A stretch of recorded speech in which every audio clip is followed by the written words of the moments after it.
Hello, my name's Elizabeth Baker. I'm a storyteller and a story maker. I write and tell stories for schools, museums, anywhere really that has a story to tell and people to listen. And I love playing with words. So today I'm going to show you how the Anglo-Saxons used to play with words. They're called kennings. A kenning is usually two words together, like a double-barreled word, that describes an object in terms of what it does, how it's used, what it's like. It helps you to get to know the object. In fact, to ken something means to know it. If you're up in Scotland, you might hear somebody say, "Do you ken this? Do you know this?" And it comes from the word kenning. A kenning does more than just describe an object though. It takes something really ordinary and makes it extraordinary. So let me give you some examples of how the Anglo-Saxons used kennings. These are Anglo-Saxon kennings. Let's see if you can work out what the object they're describing is. So the first one is brain box. What's the box that holds your brain? Your skull. How about bone house? Can you work out what houses your bones? That's right, your body. Fish home. Where would you find fish? In the water, in the sea. Wave floater. What floats on the waves? A ship or a boat? Here's the last one. Whale road. Where do you find whales that isn't really like a road at all? The ocean.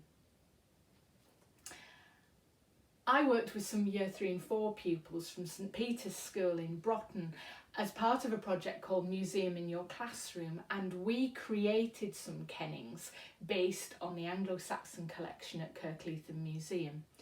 And here are some of the kennings that the children wrote. See if you can work out what the thing is they're describing before we get to the end. Here's the first one. Foot wearer, football kicker, foot holder, foot protector, foot keeper, shoe.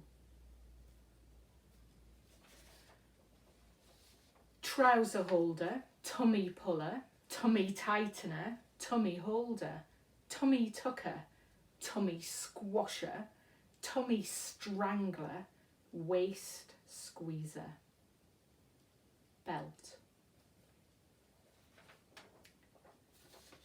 Neck popper, chin cheerer, neck dangler, bead holder, neck ranger, neck puller, necklace.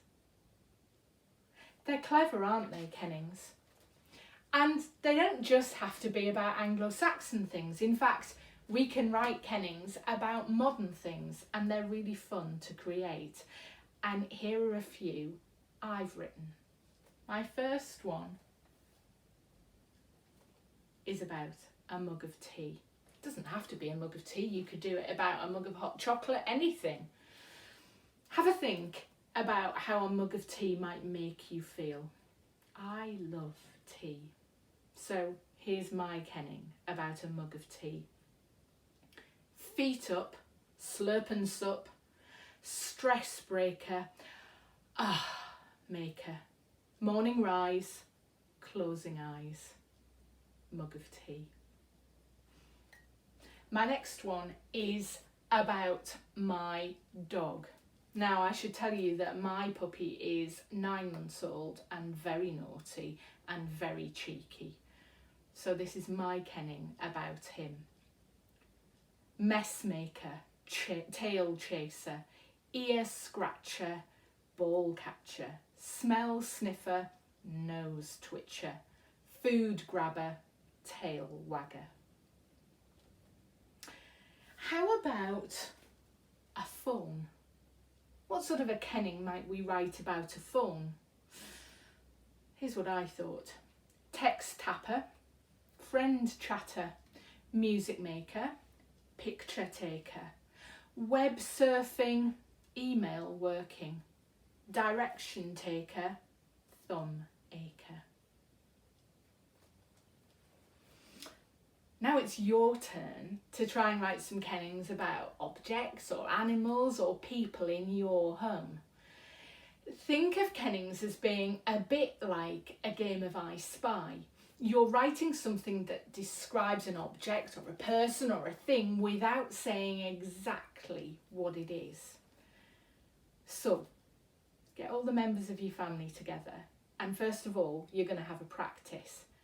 Pick an object in your house and have a good look at it and a good think about how it's used and what it does.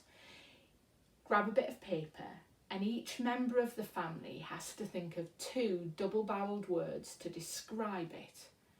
So remember, with the phone, I said text tapper, or the mug of tea, feet up, or my dog, tail chaser. Each of you write down 2 double-barreled words to describe the object that you've picked. Remember to play with words and to make them fun. Once you've written them down, have a chat about them and then decide the best order for them to be in. And that's your kenning.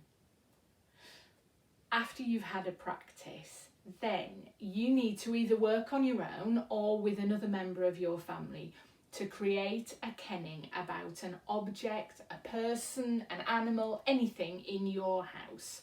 But don't let the others see it. And once you've created your kenning, then you're going to challenge the others to guess what the kenning is describing.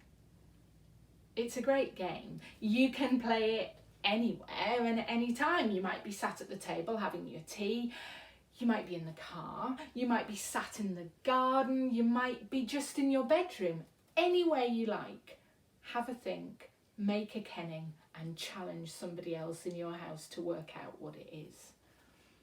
Do you know what? You could even make a little book of kennings. If you look on the museum's website and on the YouTube page, you'll find a video on how to make little books by a fab writer and poet called Lisette Orton. You might want to use her example to make a little book, but fill it with kennings. The main thing to remember is to enjoy it. See it as a game and as a way of playing with words to describe things. And do you know what? We'd love to see the kennings that you create, so don't forget to post them on our Facebook page. I hope you enjoy making them.